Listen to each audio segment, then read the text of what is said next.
In this video, we are going to talk about two-point boundary value problems for linear differential equations. We'll start with the definition of a two-point boundary value problem, which is the dependent variable y, or its derivative y prime, is specified at two different points. For example, you can look at this second-order linear non-homogeneous differential equation, and you can see I have y at the point A is equal to y naught, and y at point B is equal to y1. And so you'll note that I'm specifying values at different points A and B.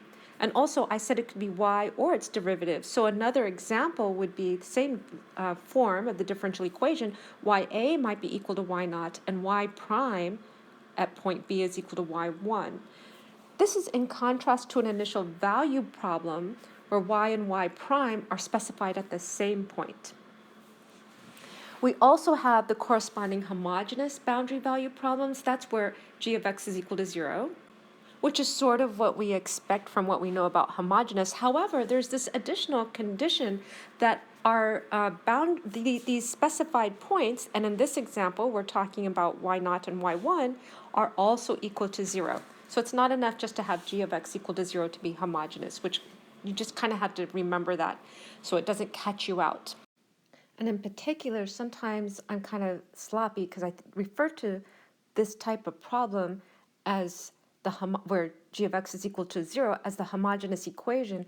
But if I'm really talking about the boundary value problem, I should talk about the homogeneous problem. Second, we're going to see what these solutions look like. So although the initial value problems and boundary value problems may appear quite similar, and actually you might kind of guess, oh, they're going to be sort of like you're going to solve them the same way, they do differ in some important ways. The first one is initial value problems under certain conditions on the coefficients. Remember, for the homogeneous, all you need are coefficients that are continuous, and then for non-homogeneous, there were other things you had to look at. But under certain conditions, you could have unique solution. For the boundary value problems here, though, for example, this form, they may have either no solution, unique solution, or infinitely many solutions. In this way, they resemble systems of linear algebra equations. And also, just note here, so there's no such thing as two solutions or three solutions. It's either unique or infinitely many or none. We are also going to look at how the corresponding homogeneous problem relates to the non-homogeneous problem. So if we look at the homogeneous problem, so it's the same one we have here, except now we set our boundary values equal to 0. So the homogeneous equation here always has a solution because at minimum it has the trivial solution. Y equals 0 will solve this differential equation. So our homogeneous equation and homogeneous boundary problem will always have the trivial solution. And if it is the only solution, in other words, if the homogeneous equation and boundary value problem has only the trivial solution, if it's unique, then the non-homogeneous value problem also has a unique solution. If the non-homogeneous equation problem has infinitely many solutions, then the non-homogeneous problem has either no solution or infinitely many solutions. Then the last thing we'll look at will be our eigenvalue problems. And these are very analogous to ones from linear algebra. And just like over here where I said there was this analogy in linear algebra, if you haven't had linear algebra, then don't worry about it. You'll learn what you need in this you'll apply it just to boundary value problems. You don't need that background. But the idea of an eigenvalue problem, it has this sort of form. We have our y double prime plus lambda y equals 0. Lambda here is a scalar, a real number. So the values of lambda are called eigenvalues, and the non-trivial solutions for this particular lambda are called eigenfunctions. So eigenvalues and eigenfunctions come together as a pair. And this is one thing to note. So if it is an eigenvalue, eigenfunction pair, then y prime is a scalar multiple of y. And you can see that just by solving that equation when you have y, and let me get the right color, if you have y double prime over here plus lambda y equals 0, you can subtract lambda y from both sides of the equation.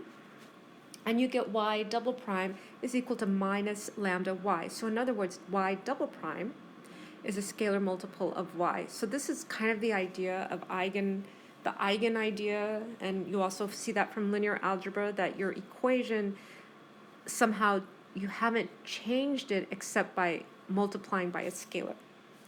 Last, we have a few little facts here that are useful for these eigenvalue problems. If you have a solution to your non-homogeneous equation of this form, c1 e to the x plus c2 e to the minus x, it's useful to convert these to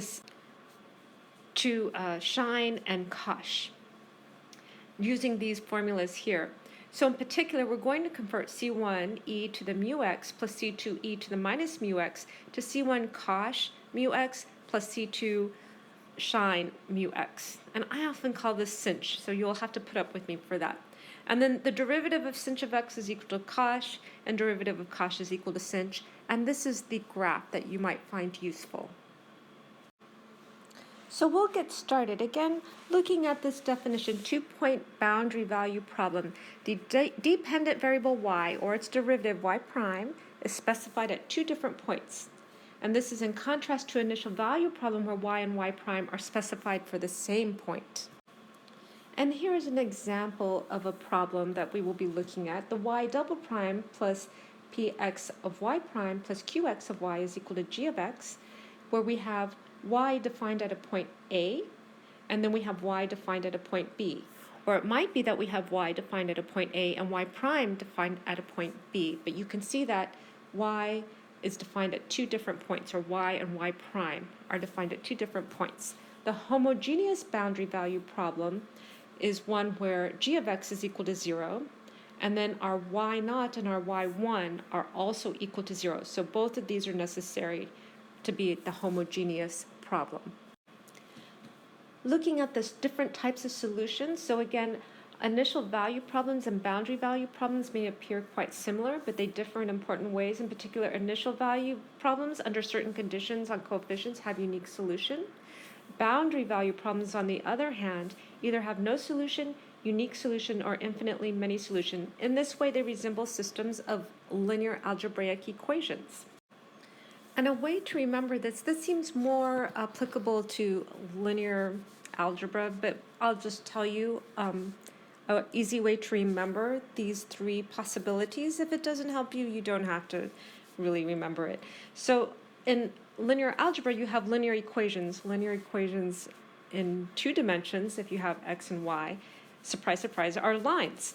And so the idea is you have 2 linear equations, 2 unknowns. So 2 equations, 2 unknowns, they're lines. So what are the possibilities for solution? Well, one, if the lines are parallel, I didn't really draw very good parallel lines, but if the lines are parallel, then there's no solution. If the lines intersect at one point, then there's one unique solution. And if the 2 equations here, if they represent the same line, then there are infinitely many solutions, like every point on this line is a solution. So those are your possibilities right here. No solution, unique solution, infinitely many. Now that we've talked about 2-point boundary value problems, we should solve some examples. Our first example is y double prime plus 2y equals 0, where y0 is equal to 1 and y pi is equal to 0. And just a comment for you, we're going to be looking at this particular equation over many examples. So it'll be this equation with different boundary values over here. So I'll solve this full out, and then other ones will just kind of go quickly through the solution of the homogeneous equation. And actually, I said homogeneous equation, this is the homogeneous differential equation, but as far as a boundary value, because this is not equal to 1, this is not a homogeneous boundary value problem. We will start by looking at the characteristic equation, which is r squared plus 2, which gives us r squared is equal to negative 2, which means r is equal to plus or minus square root of 2i. So our complementary solution, or our solution to the homogeneous equation, is c1 cosine of square root of 2x plus c2 sine of square root of 2x. I can plug in my first boundary here, y of 0 is equal to 1. Plugging 0 into here, well, sine of 0 goes to 0. So then I'm going to have sine, C1, and my cosine of 0 goes to 1. So what I get is 1 from my boundary is equal to C1. Now I can plug in pi. Actually, it's kind of nice. I didn't even have to calculate y prime, which is good news. So now I have y of prime also equals to 0 is C1 cosine square root of 2 pi plus C2 sine of square root of 2 pi. So when I plug in, no, I'm not plugging in 0. So now what I have is, let's see, I have C1 is equal to 1, so I can substitute for that, and I get cosine of square root of 2 pi plus C2 is equal to sine of 2 pi, which means C2 is equal to cosine over sine, which is cotangent of square root of 2 pi, which is approximately negative 0.2762.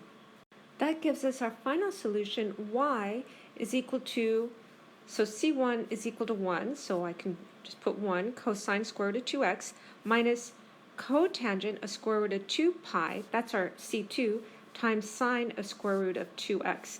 And this is one single solution, our unique solution, which makes this our example of a unique solution for our boundary value problem. And remember, the three possibilities are no solution, unique solution, and infinitely many solutions. Our next example is y double prime plus y equals 0. And our last one, it was y double prime plus 2y equals 0. This is the other equation that we'll keep referring back to, the y double prime plus y equals 0. Y of 0 is equal to 1, and y of pi is equal to a. Our characteristic equation is r squared plus 1, which gives us r squared equals 0, which gives us r squared is equal to minus 1, meaning r is equal to plus or minus I. So our solution to our homogeneous equation here is C1 cosine of x plus C2 sine of x. Plugging in for our boundaries, I have y of 0 is equal to 1, and plugging in 0 into here, my sine goes away and my cosine becomes 1, so I get C1 is equal to 1. Plugging in y of pi is equal to a, sine at pi is equal to 0, so that still goes away, and cosine at pi is equal to negative 1, so I get minus C1, and again this goes away to, the C2 gets multiplied by 0, so it goes away. So I have minus C1 is equal to a, or C1 is equal to minus a. So these two conditions cannot be met unless a is equal to negative 1. So if a is not equal to negative 1, there's no solution for this boundary value problem. So this is our example of a boundary value problem where there is no solution. Remember, there's three possibilities: no solution, unique solution, or infinitely many solutions. If I do alter this problem here so that a is equal to negative 1, remember we can get a equals to negative 1 and then we'll have a solution. So we said that when we said y of 0 is equal to 1, we said C1 is equal to 1. Here we have if a is equal to negative 1, then C1 is still equal to 1. There's no, these boundary values here put no condition on C2. In other words, C2 can have any value. Our general equation then is going to be y equals C1 is 1 cosine x plus C2 sine of x. So for every different value of C2, we have a new solution. So we have infinitely many solutions because C2 can have an infinite number of values. So here we've seen no solution, infinitely many solution, and in our previous example, we saw a unique solution for our boundary value problems. Next, we will look at the corresponding homogeneous boundary value problem, which remember always at least has the trivial solution since y equals 0 satisfies this differential equation. Now, if the trivial solution is the only solution, in other words, if it is unique, then the non-homogeneous problem also has a unique solution. If we look at the corresponding homogeneous boundary value problem and it has infinitely many solutions, then we will see the non-homogeneous problem has either no solution or infinitely many solution. Here, on the second problem on the bottom, we have a non-homogeneous boundary value problem that we had solved previously, the y double prime plus 2y equals 0, where y of 0 is equal to 1 and y of pi is equal to 0. Remember, this is a homogeneous equation, but it is yes, it's the homogeneous equation, but it's a non-homogeneous boundary value problem because of this y of 0 is not equal to 0, it's equal to 1. We solved this non-homogeneous equation, which actually is the same solution over here. So y is equal to c1 cosine square root of 2x plus c2 sine 2x. We plugged in our values. Y of 0 is equal to 1, and we got c1 is equal to 1. And then we plugged in pi into y, and that will equal 0. But plugging in pi, we get c1 cosine of 2 pi plus c2 sine of 2 pi is equal to 0. We also have C1, we found was equal to 1, so I went ahead and plugged that in here. So solving this gives us C2 was equal to negative cotangent of square root of 2 pi. And then we found that y then is the unique solution, cosine of square root of 2 pi minus our C2 was cotangent square root of 2 pi, and then times our sine of square root of 2x. So this was the unique solution to the non-homogeneous equation. If we compare that, the non-homogeneous problem. If we compare that to the homogeneous problem, same homogeneous equation, but now our boundaries, our values are both equal to 0. Y of 0 is 0, y of pi is equal to 0. So this is the homogeneous problem. Solving the homogeneous equation, again, we get the same y. We plug in 0 now for y. The sign goes away. Cosine becomes 1, so we have 0 is equal to c1. We plug in pi, and we get, the c1 goes away because c1 is 0, so this part goes away. And we're left with 2 sine of square root of 2 pi. Since sine of square root of 2 pi is not equal to 0, that must mean c2 is equal to 0. So we see that all we have is the trivial solution. The trivial solution is the unique solution, and by our statement above, the homogeneous always has the trivial solution, and if it is the unique solution, the non-homogeneous problem, which we did down here, also has unique solution, which is exactly what we found. Here we have the other non-homogeneous boundary value problem we had solved, y double prime plus y equals 0, y of 0 is equal to 1, and y of pi is equal to a. And we set a equals negative 1, and that gave us infinitely many solutions. You can kind of review what we did here, but we had y is equal to cosine of x plus c2 sine of x. So for every value of c2, which there are infinite values we could plug in for c2, it's a new solution. So then here, the corresponding non-homogeneous equation has infinitely many solutions. If we look over here to the corresponding homogeneous boundary value problem, same equation, same homogeneous equation, y double prime plus y equals 0, but now y of 0 is equal to 0 and y of pi is equal to 0. We have the same solution for the homogeneous equation. Then we plug in 0, and this goes, the sine and c2 go away, so cosine goes to 1, so we have c1 is equal to 0. When we plug in pi, now our c1 has gone away, so we can ignore that, and we have c2 sine of pi. Since sine of pi is equal to 0, this statement is true for any value of c2. So c2 is free. So in other words, our solution to this boundary value problem here, y is equal to c2 sine of pi, has infinitely many solutions. So as our theorem or our statement had said, if our corresponding homogeneous boundary value problem, which is this one here, has infinitely many solutions, then the non-homogeneous problem, that's this one over here, has either no solution or infinitely many. So we can see that it has infinitely many. Now that we've looked at boundary value problems and what the solutions look like and how to relate them to the corresponding homogeneous equation, we're going to look at the eigenvalue problem. So for this, we have equations of the form y double prime plus lambda y equals 0. And lambda is a scalar, a real number. So the values lambda are called eigenvalues, and the non-trivial solutions are called eigenfunctions, the corresponding eigenfunctions. So in other words, the lambda and the functions, the eigenfunctions, eigenvalues, are a pair. They get matched together. We'll see that when we do some examples. And if it is an eigenvalue, eigenfunction pair, then y double prime is a scalar multiple of y. And you can see this if you subtract lambda y from both sides of the equation, you have y double prime is equal to your scalar minus lambda y. And I also have these forms that are useful if you don't know them. When we have a C1 e to the mu x plus C2 e to the minus mu x, we're going to convert that to the cosh and sine. And I also here have the derivative of cosh and sine. We are going to start by considering the two examples we had looked at before. So we'll start with the y double prime plus 2y equals 0, y of 0 is equal to 0, and y of pi is equal to 0. When we solved this homogeneous equation, we got y equals c1 cosine square root of 2x plus c2 sine of 2x.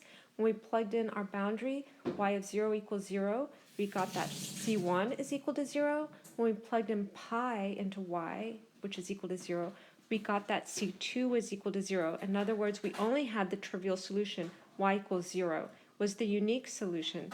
So in this case, lambda equals 2 over here, looking at our lambda y, lambda equals 2 is not an eigenvalue since there is only the trivial solution. Our other example was y double prime plus y equals 0, y of 0 equals 0, and y pi equals 0. And again, we solve the homogeneous equation. We get y equals c1 cosine of x plus c2 sine of x. When we plug y of 0 is equal to 0, we get c1 is equal to 1. When we plug in pi now is equal to 0, we get c2 is free because sine of pi equals 0, so c2 can be anything. So we have infinitely many solutions. Y is equal to c2 sine of pi. So for our eigenvalue eigenfunction pair, we have lambda equals 1. That's the coefficient of y. And then we don't need infinitely many eigenfunctions. We just need one representative one. So we'll choose for C2 1 because that's a convenient. You could say C2 is equal to 2 if you want, or 3, whatever, or 3.4. But we're going to choose the easy one, which is equal to 1. So y is equal to sine of pi is the eigenfunction that goes with the eigenvalue of 1. Now we're going to look at how to find eigenvalues and eigenfunctions for the equation y double prime plus lambda y equals 0, where lambda is any scalar. So we'll divide this up into three cases. Lambda is greater than 0, lambda is less than 0, and lambda is equal to 0. Our first case, lambda is greater than 0. So the first thing we're going to do, and this is for all the cases, we're going to avoid the frequent appearance of radical signs, square root signs. So we're going to let lambda is equal to mu squared. So then our equation here, our y double prime plus lambda y equals 0, is going to become y double prime plus mu squared y is equal to 0. We start by solving our characteristic equation, r squared plus mu squared is equal to 0, meaning r is equal to plus or minus I mu. So y is equal to c1 cosine mu x plus c2 sine mu x. Plugging in our values, which is y of 0 is equal to 0. So sine goes away and we get cosine is equal to 1, so that's c1. And y of pi is equal to 0. C1, this part, C1 is 0, so this is 0, plus 2 sine of pi mu. So to get a non-trivial solution, because that's what we would like to get, so we're going to consider C2 not being 0, which means that sine pi mu must equal to 0. So this means that mu must be an integer. Any integer value will put sine of pi mu equal to 0. So lambda then, if mu is equal to the integers 1, 2, 3, 4, then lambda, where did we write this? That lambda was equal to mu squared. So lambda is going to be 1, 4, 9 up to n squared. So that means, in particular, for lambda equals 1, then our first eigenfunction corresponding to lambda equals 1 is sine of x. Just mu is equal to 1. So lambda 2 then is equal to 4, and our eigenfunction corresponding to lambda equals 4 is equal to sine of 2x. Our third eigenvalue is equal to 9, and our eigenfunction is equal to sine of 3x. Remember the relation between lambda and mu. So lambda n is equal to n squared, and yn is equal to sine of nx. And as we did in the previous example, all of this has a c1 in front or a c2 in front of it, but we can just choose c2 to be equal to 1. And just so what we remember what all this is about, we can verify, we'll just verify one eigenvalue eigenvector pair, which is lambda 2 is equal to 4, y2 is equal to sine 2x. So our y2 prime is equal to 2 cosine 2x, and our y double prime is minus 4 sine 2x. So if we plug this into our equation, we should get lambda double prime plus, y double prime plus lambda y. So y double prime is minus 4 sine 2x plus lambda, which is equal to 4, times y, which is equal to sine 2x. Adding these two together will give us 0. So again, if it's an eigenvalue eigenfunction pair, then y double prime is a scalar multiple, and that's our scalar's lambda, times y. So this was lambda greater than 0. Next, we'll look at lambdas less than 0. So now we're going to let lambda equal negative mu squared so that we have the equation y double prime minus mu squared y equals 0.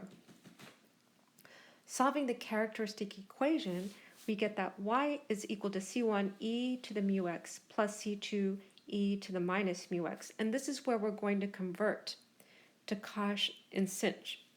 So we have c1 cosh of mu x plus c2 sinh of mu x. And again, the reason why we convert this is because this form is easier to apply the boundary conditions. And I also have this graph for your reference.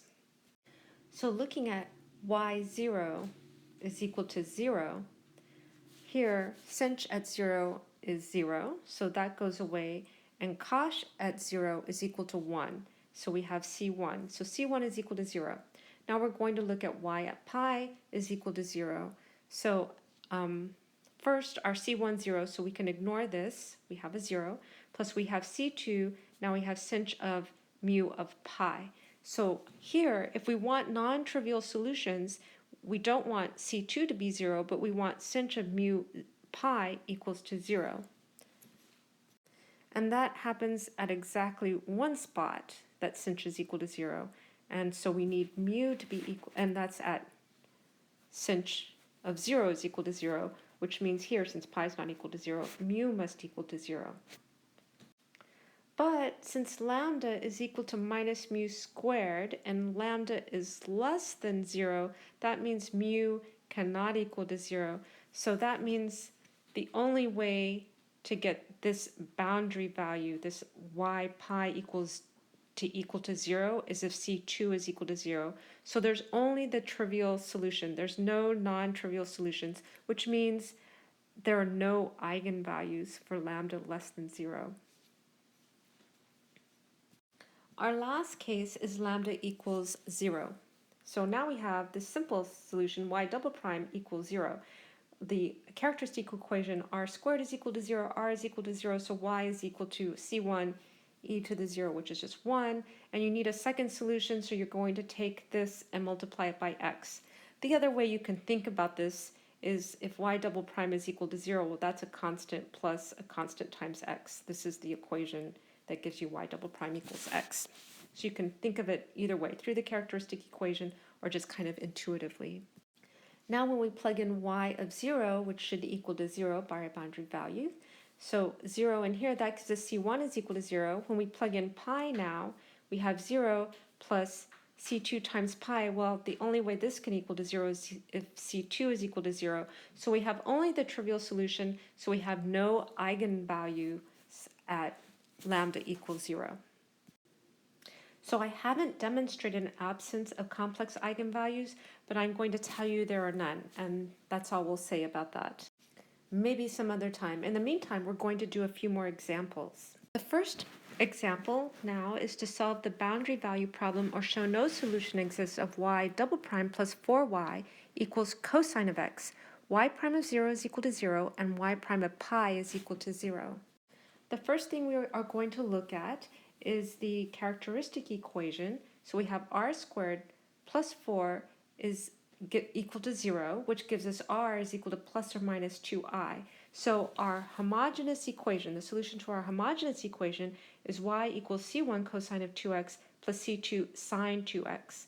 If you recall, to solve the non-homogeneous, since there's a cosine here, we can do this with undetermined coefficients, and we are going to assume that our solution is of the form y is equal to a cosine x plus b sine x. And you know, I was going to get carried away and multiply this by an x because I have this cosine x here, but I don't. I have a cosine of 2x, so we don't need an extra factor of x. So here's my y prime, and my y double prime.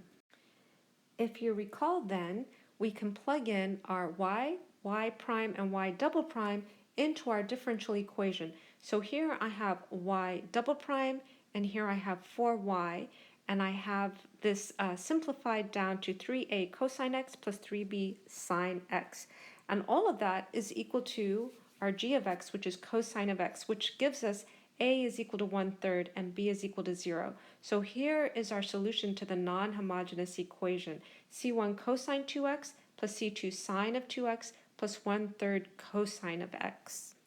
Now I can use our boundary values. So y prime of our y here is minus 2c1 sine 2x plus 2c2 cosine 2x minus 1/3 sine of x. I can plug in 0, and by our boundaries, that's equal to 0. Here, our sine goes away. Our cosine becomes 1, so we have 2c2. This sign goes away. So what we're left with is c2 is equal to 0. When we plug in pi, pi here, the signs go away, and we're left with, and the cosine of 2 pi is equal to 1.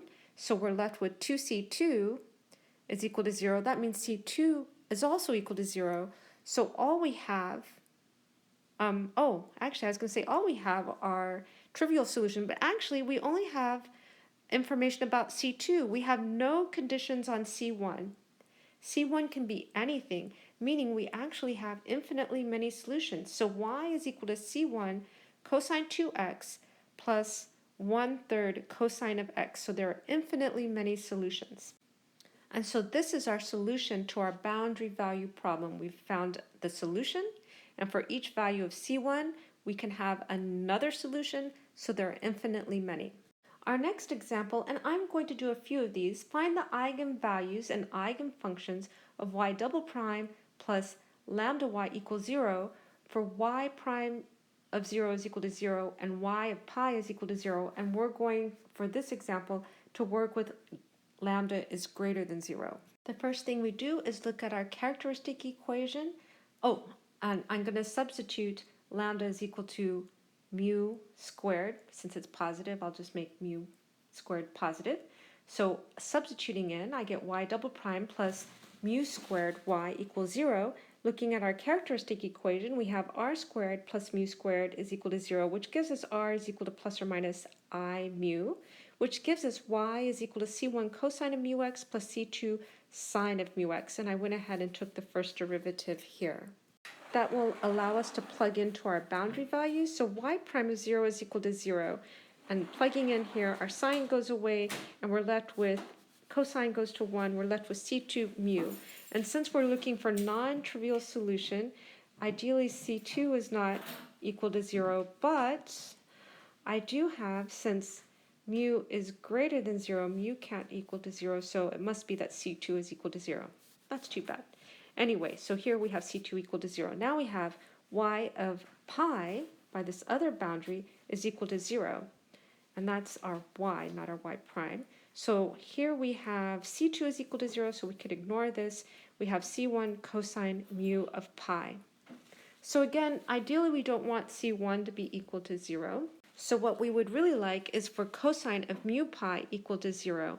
And so cosine is equal to 0 when we're at pi over 2, or any odd number times pi over 2, which gives us mu times pi is equal to pi over 2 times an odd number, which gives us mu is equal to an odd number over 2. Again, now mu is equal to our odd numbers over 2, so that's like 1/2, 3/2, etc., 5/2. So looking at our solution, we have c1 cosine of x over 2 or our second eigenfunction is C1 cosine 3x over 2 up to 2n plus 1 over 2.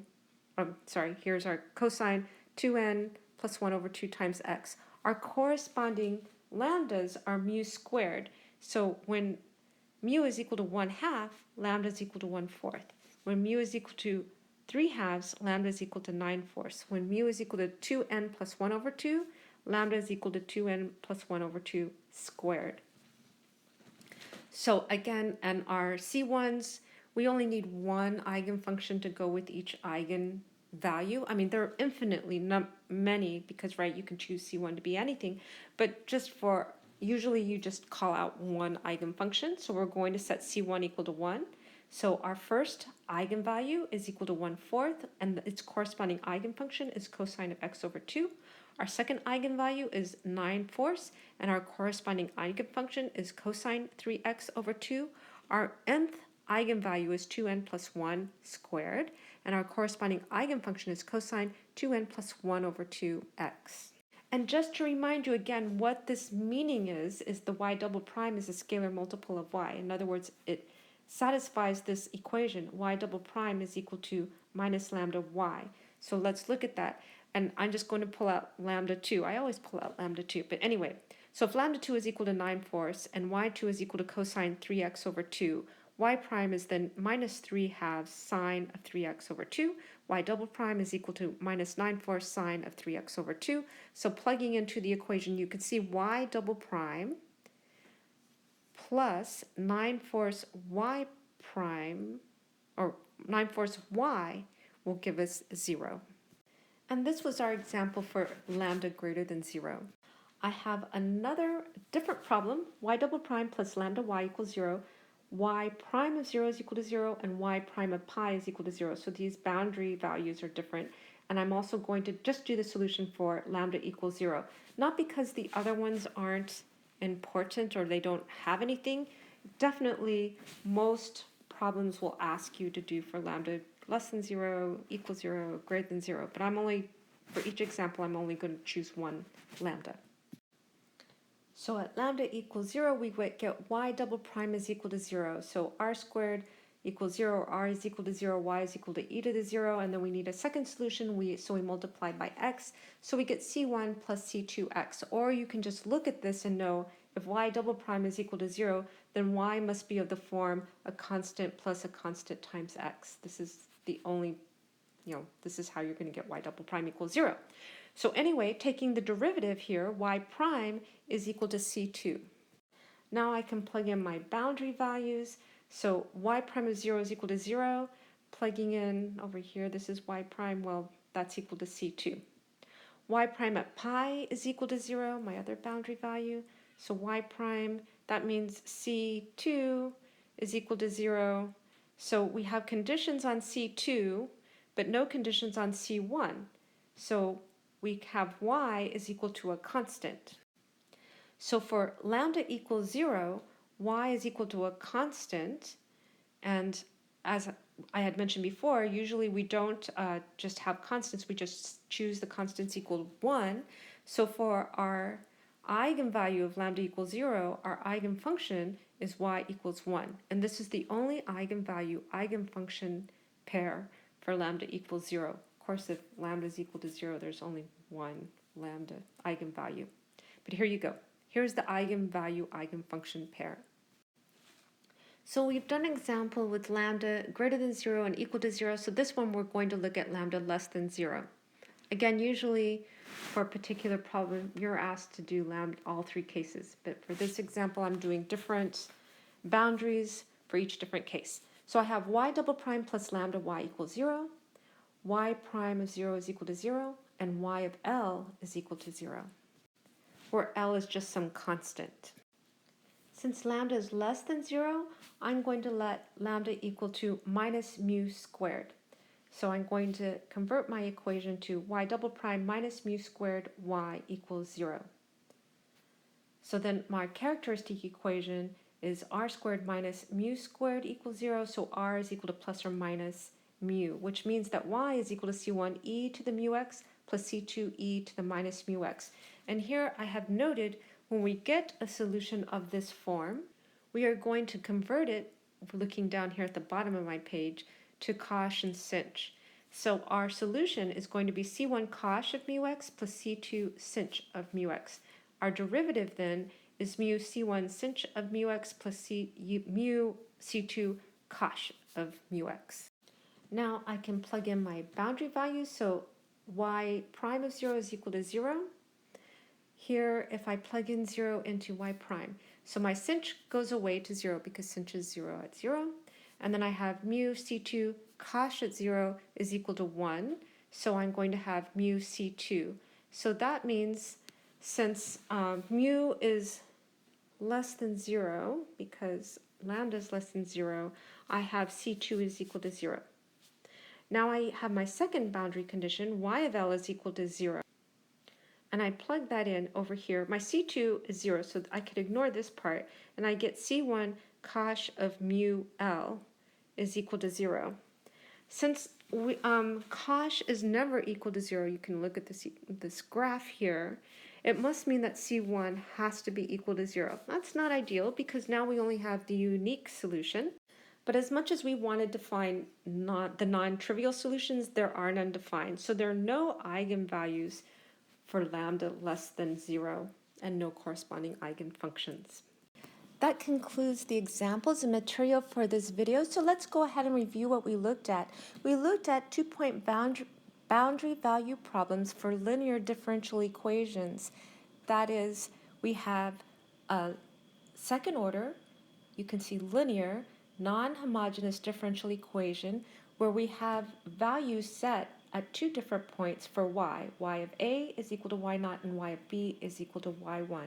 And this is in contrast to initial value problems where y and y prime are specified at the same point.